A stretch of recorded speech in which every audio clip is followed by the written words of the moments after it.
If you're in high school and you still don't know what you want to do after graduation, that's okay. But here's what's not okay. Staying stuck because you're scared to choose. You don't have to have your whole future figured out. You just need to make one decision that leads to the next step. Hello there, and welcome back to Dance Colleges and Careers.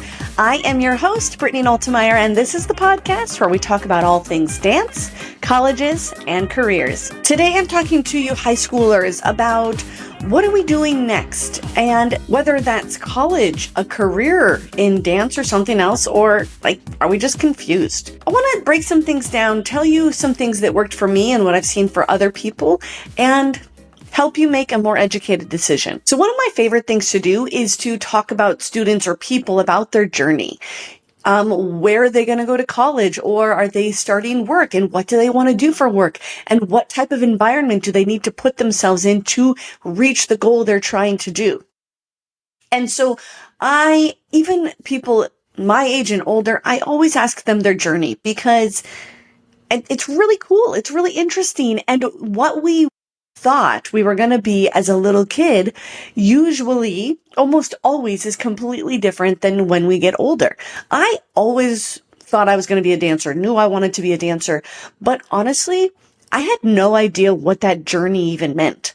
I had no idea the possibilities. I had no idea some of these jobs I've done in my career, I didn't even know they were a thing, And again, that's okay. I wanted to open up discussion about this because when I was in high school, it was a difficult decision, but it was still easy in a sense. Okay. And I think things have changed a little bit, at least, especially in the last couple of years, where now everybody's like, oh, we have to learn how to do everything.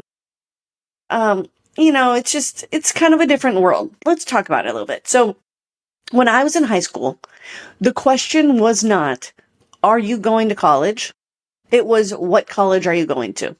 And that was in North Dakota. And this is something I continuously say to this day of what I'm so grateful for, is that in my high school, in my class, I think about 90% of people went to college. That's huge. And my hometown is really small. It's only a public school. Everybody in the area went to Devil's Lake High School. And I personally thought I got a really good education. We had good teachers. We had a good, safe environment. We had a nurturing environment. And the other thing is, we didn't know any different because it's the only school within a many-mile radius, and education was really pushed in my town. So it was easier for us in the sense where we just all knew we were going to college, and there were opportunities to go to the community college for free, practically. There wasn't the excuse of finances because we had the community college in town. I feel very lucky that was pushed onto us, that this is the next step, you go to college. After moving to Florida, I've been here for 10 years now, a little more than 10 years, and I don't get that same vibe here. And I think a lot of it has to do with Mickey Mouse, Disney World being here, and so many people wanting to work for the mouse, okay? And you can do that whether you've gone to college or not. And not saying college is the only end all be all, but it certainly is a great next step in our lives. It gives you direction for 4 years or 2 years or 3 years, however long you go to school. It gives you direction. So if you're not exactly sure yet, if you're not sure where you need to move or what to do or what job you want to have, it gives you a little bit of time while gaining education. And it is a strict curriculum. It is stair-stepping you exactly on where you should be and when. So it gives you a really nice structure. I know when I was 18, I needed that structure so bad. I needed the independence to move out, be on my own. But if I would have done that only and not had the structure in my life, I would have been a mess. I would have been totally lost. What do I wake up and do? I don't know. You're so used to going to school, having this structure. So that's one reason why I think college is an amazing choice. And almost everybody can go to school for very little money. And if you're concerned about finances or college being super expensive, I was hearing that a lot in Florida. People are like, oh, well, I can't go to college. I can't pay for it. Well, of course you can't pay for it yet. It is set up in this way. I paid off my student loans at age 27. I'm very proud of that. But I had a huge amount of student loans, and I worked my booty off, and I paid them off when I was 27 years old. People think like, oh, I can't do that because I'll never be able to pay it off. Well, that's why you go to school, to get an education, to get a job that will pay more so that you can actually pay for it. No, when you're 18 years old, you should not be making enough money to be paying for college. Or maybe you are, and that's great for you, but it's not the norm. It is unlikely that you are going to be in a job where then you can go to a really expensive school. And then if you are, it's unlikely that you're going to even go to school, because you're like, well, if I go to school, then when I come out, I'll be getting a job where I'm making less than this. Okay. So this is kind of a lot today. I know it's a little bit of chaos because this is maybe what's going on in your brain. You're feeling the chaos. So I am very glad I went to college because I wanted that structure. I needed that structure, and it led me to where I want to be today. Not only because of like, yay, I danced and I got that education, but it's about who you meet along the way, your network, your people, your community. And that is also who shapes you. So whether you want to go to school or you want to work or wherever you are right now, what you need to do is surround yourself by go-getters, by people who want more in life. Yeah. When I lived in New York City, I worked at this restaurant. It's not there anymore, but it was a wonderful restaurant, and everybody who worked there were performers. So everybody had big dreams.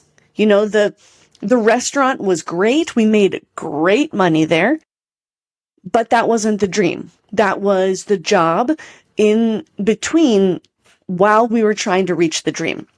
So it gave us something to talk about. We would talk about our auditions or new shows coming out, and we'd see shows, and that was an empowering place to be. So while people might be like, oh, well, that's just your day job. No, that was an amazing day job for me.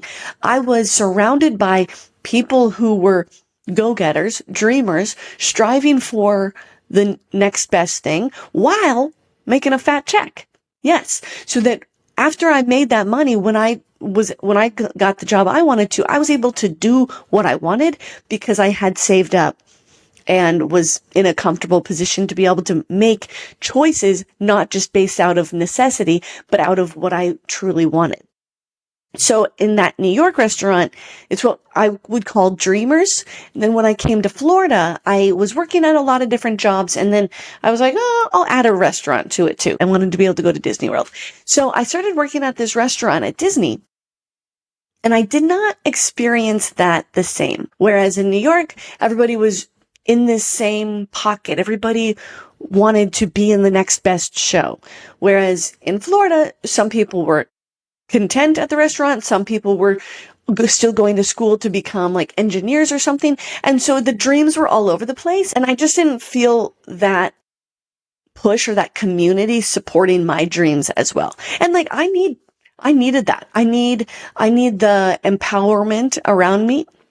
And I was looking for that. I was looking for others around me to be inspired, to inspire me so that I could stay engaged and always hoping for the next best thing. If you're afraid to go to college because you're afraid of student debt, I would get rid of that idea. There are so many programs and grant programs and scholarships where you can get an education. And if money is what's holding you back, then you just haven't done enough research. And you kind of have to have a mentality change, because education is supposed to be an investment in your future. It is. Like I said, I paid my student loans off at 27. When I was in college, I had $0. I'm telling you, $0. I didn't buy anything. I remember the first pair of sneakers that I bought myself. They were a pair of Nike shoes, and it was definitely like the summer after my freshman year of college, because that's when I had my first like legitimate job where I was making a consistent paycheck. It's okay. It's okay. It's okay to not have money at 18. Nobody expects you to. Education is an investment for your future. Now, there's the other side of it where I know the world has changed in the last 5 years. And maybe you're like, nope, I'm not going to school, but there are few good decisions and a few bad decisions. I'm going to take a year off. I'm going to take a gap year. I'm going to take a year off and travel. Okay. When you're 18, you don't have any money to travel. You don't. And every time I'm like, no, no, no, no, no, please don't do that. By telling yourself you're going to take a gap year, you're setting yourself up for failure. By saying, when I have to wait until I figure out what I like before I spend all that money trying to figure it out. Sure, you don't need to spend 4 years trying to figure it out, but as soon as you make a decision, it guides you to the next step in your life. Even if you go to school and you're like, whoa, I hate this, but I made this friend over here and their parents have this business and I got a job with that business, then going to school wasn't a complete failure, right? Because it led you to this next step to meet this person that brought you over here to this dream job at a much younger age than you were hoping for. So just taking a gap year is not a choice. Taking a gap year, taking a break from education, no, it's ridiculous because you're never going to go back. Once you leave school, it's very, very, very challenging to ever get back into it and to continue learning how we learn in school. It's a skill that we have and we kind of get out of it as we get older. So do yourself a favor. Don't just say, I'm going to take a gap year to figure it out. Like, what are you going to figure out? No, it doesn't work like that. The next thing I want to encourage you to do is get a job. Even if you're like, no, I never want to work for somebody else. I want to be an influencer. Maybe it's what your parents do. Maybe you already have a huge following.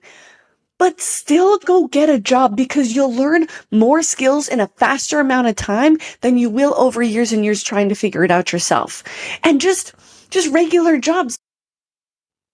I got a cash register, learning how to handle money. And then when you're in those environments, you first of all learn what you like. You learn what you don't like. You learn what you want to do for your future. You also learn what you don't want to do. And those are all important lessons to have while you're making a paycheck. You don't have to, if you get a job, you don't have to spend every single day there. You don't have to work 60 hours a week to learn these lessons, especially if you're going to school. That's ridiculous. You need to prioritize school and make just a little bit of money. Your future is a spider web in front of you. It can go any direction. And it will go many directions, and you'll do some things that you really hate, and then guess what? You can quit and move on, and then you go, okay, well, at least I know I don't like that. Or if you are working at an airport, like maybe you really want to travel, and you do that. And the thing is, what you do doesn't mean you're sucked into that for your whole entire life. What I'm doing today is very different than what I was doing 7 years ago. They still correlate and they connect, and it grows on what I've done in my career, but it's not exactly the same thing. So stop waiting for the perfect plan. Start where you are. Just start something. The best thing to do is to put yourself around other people who inspire you. Maybe that's people that are older than you.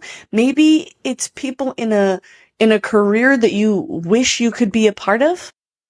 Then you need to put yourself in those environments. I have many of these teaching jobs, and as I'm getting older and I get different jobs, then some of those jobs I can pass on to other people, and I have.